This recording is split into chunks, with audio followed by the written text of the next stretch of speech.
Bueno, les doy la bienvenida a un nuevo video de Fisiología Virtual. Mi nombre es Mauricio Gilidori y en este video les quería hablar sobre concentración y dilución de la orina. Entonces,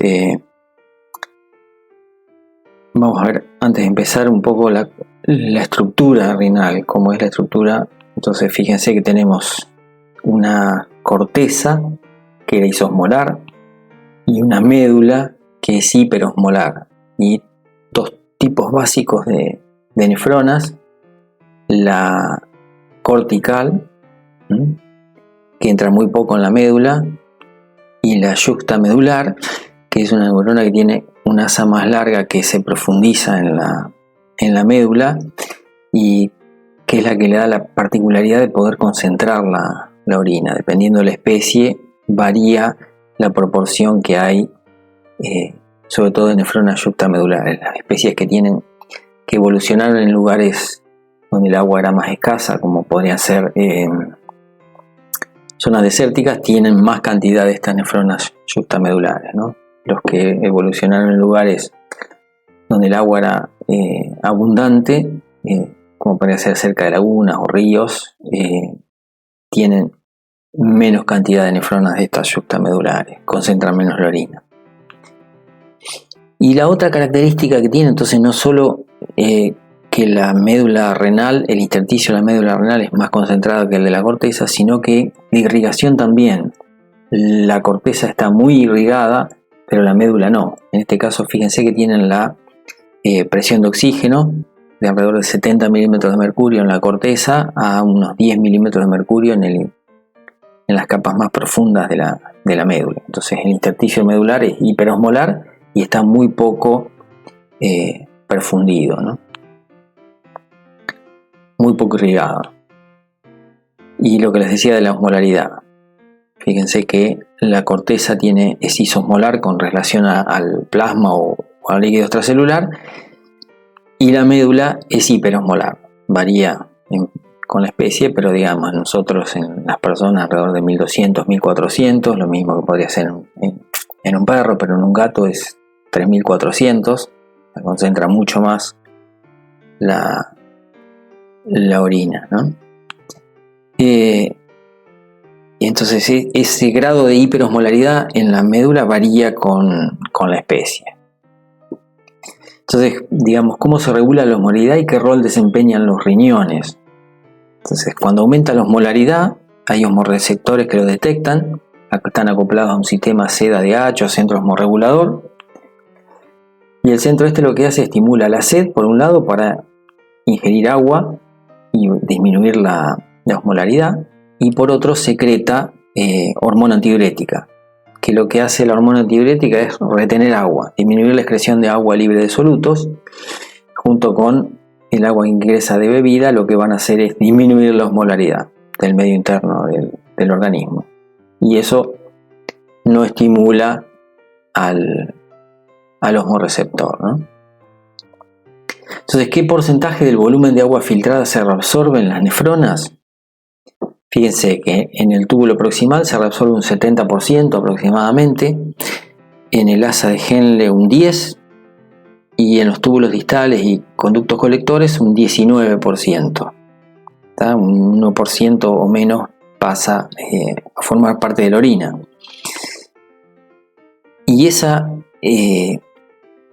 reabsorción a nivel de los túbulos distales y sobre todo de los conductos colectores está bajo regulación o control de la hormona antidiurética, que depende del sistema CEDA-DH. Entonces, el volumen de agua excretado determina la concentración de orina. Cuánta agua hay en la orina determina su concentración. Y lo interesante de esto es que no solo la cantidad de agua que se elimina determina la concentración de la orina, sino que también impacta sobre la osmolaridad del organismo. Si hay hipoosmolaridad en el medio interno, se elimina una orina diluida. Y si hay hiperosmolaridad en el medio interno del organismo, se elimina una orina concentrada. Es la manera que tiene entonces de conservar o no agua a nivel renal. quería comentarles cómo funciona un intercambiador por contracorriente. Entonces, en este esquema tenemos un recipiente A en la parte superior que tiene un soluto X a una concentración determinada, y en el intercambiador por contracorriente son dos túbulos con una unión en el extremo, en la codadura, y tiene una membrana semipermeable. Tienen el soluto que va avanzando, va a ir recorriendo desde el recipiente A hacia el recipiente B, y el agua.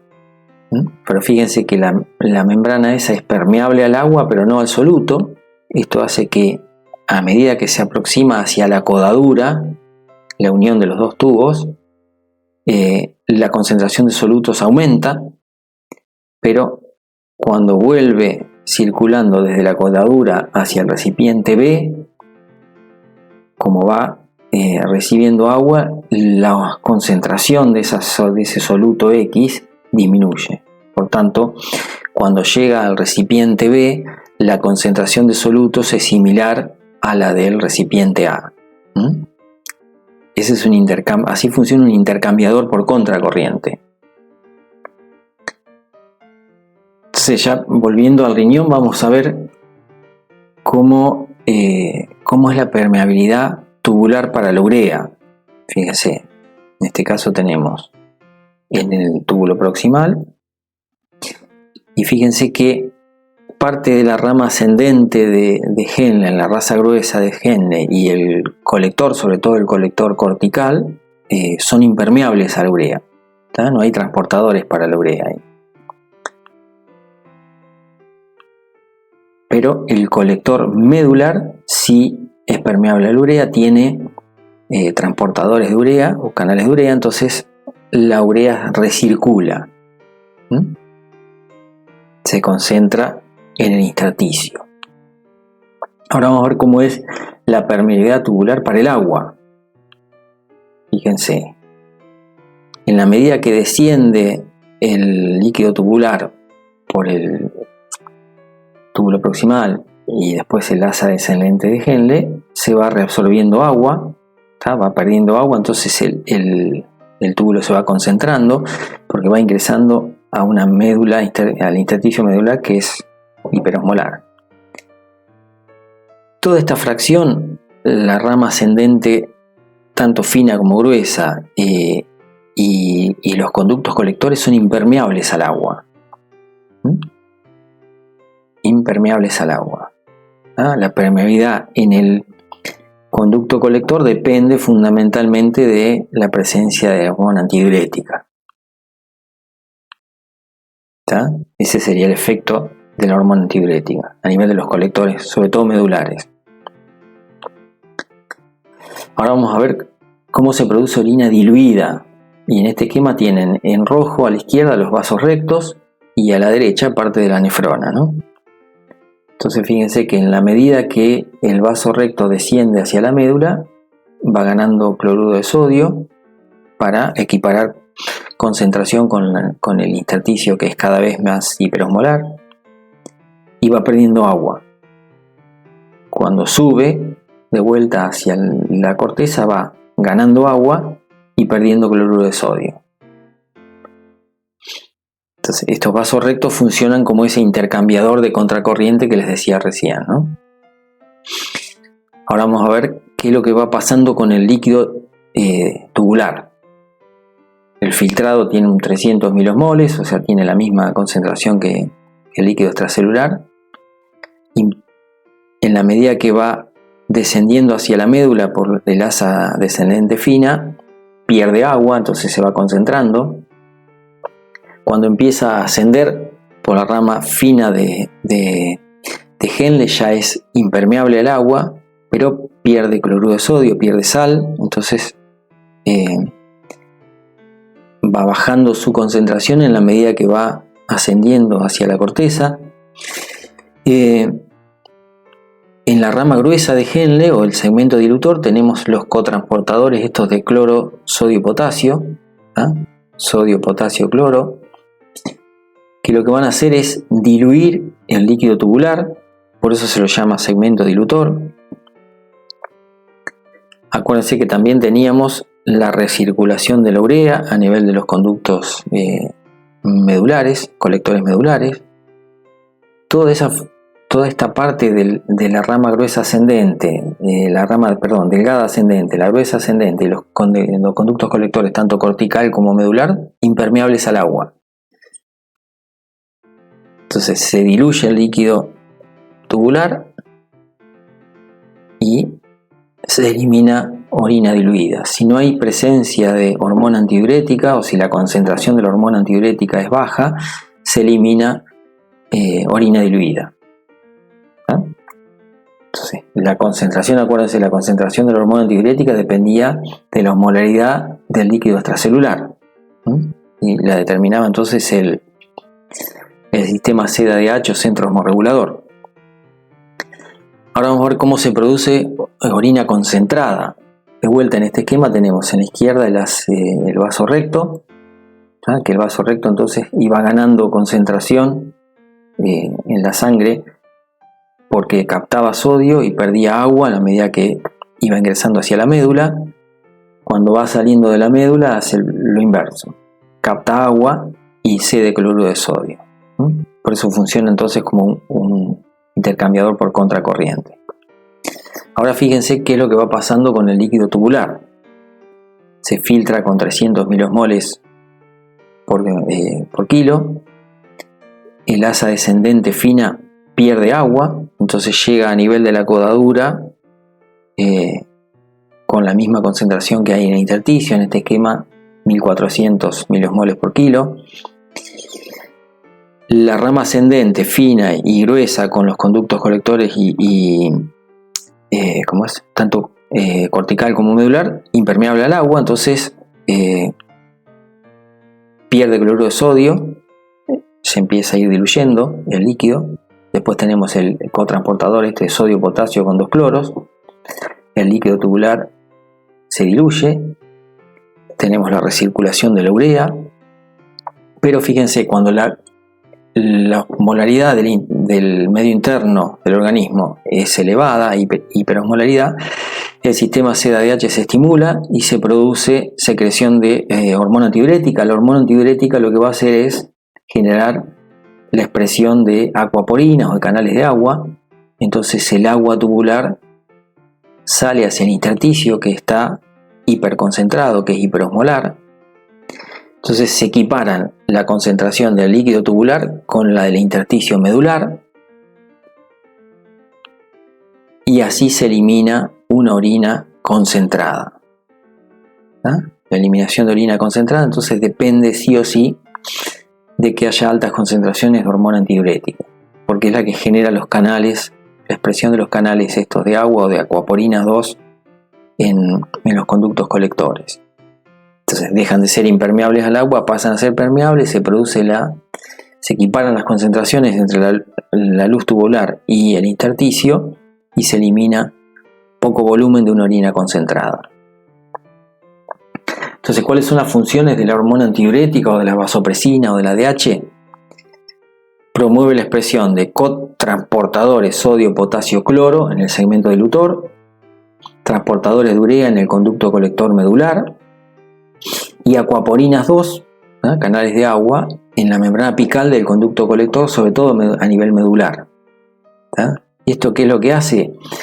Genera hiperosmolaridad medular, permite equiparar las concentraciones o la osmolaridad en la luz tubular con la del intersticio medular y así favorece la producción de una orina concentrada. Esa orina concentrada, al eliminar orina concentrada, se elimina muy poca cantidad de agua libre de soluto. Eso ayuda entonces a diluir los líquidos corporales, a retener agua.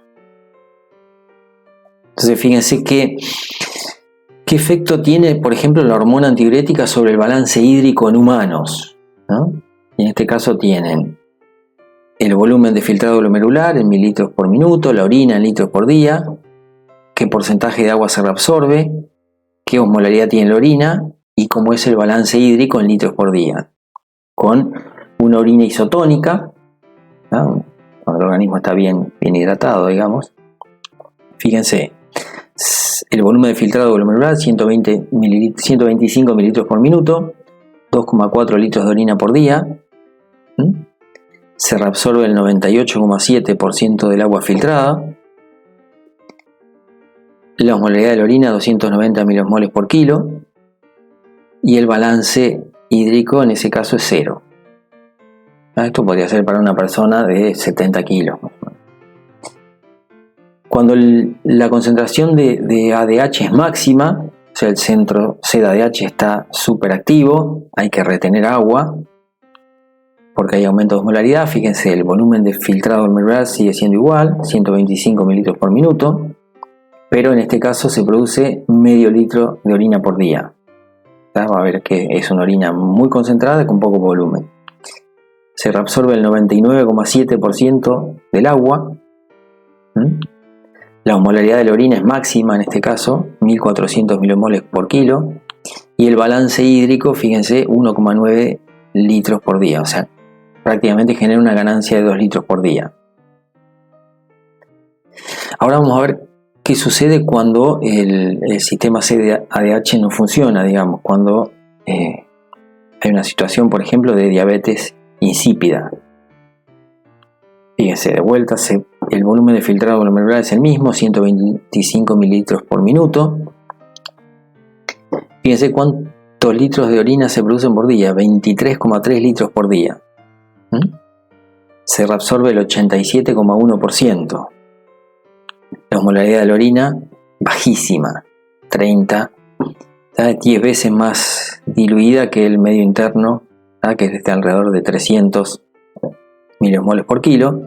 Y el balance hídrico, fíjense, se pierden 20,9 litros por día. O sea, lo que hace el organismo en estas situaciones es producir una polidipsia compensatoria, o sea, hay mucha sed y se toma mucha cantidad de agua para compensar esa pérdida. Bueno, entonces, ¿qué podemos concluir de concentración y dilución de la orina? Que se produce dilución del líquido tibular, sobre todo en el segmento dilutor, en la rama ascendente gruesa de Henle, que se produce hiperosmolaridad medular, y esa hiperosmolaridad medular se debe a que se concentra cloruro de sodio y urea en el intersticio medular, que el sistema C-ADH responde a los aumentos de osmolaridad extracelular y lo que va a hacer es estimular la sed por un lado y secretar hormona antidiurética por otro, que la hormona antidiurética controla la permeabilidad al agua de los conductos colectores, sobre todo los colectores medulares, y que la ADH determina la concentración de la orina. Bueno, espero les haya sido útil este video y si es así nos vemos en el próximo video de Fisiología Virtual. Que tengan una buena semana.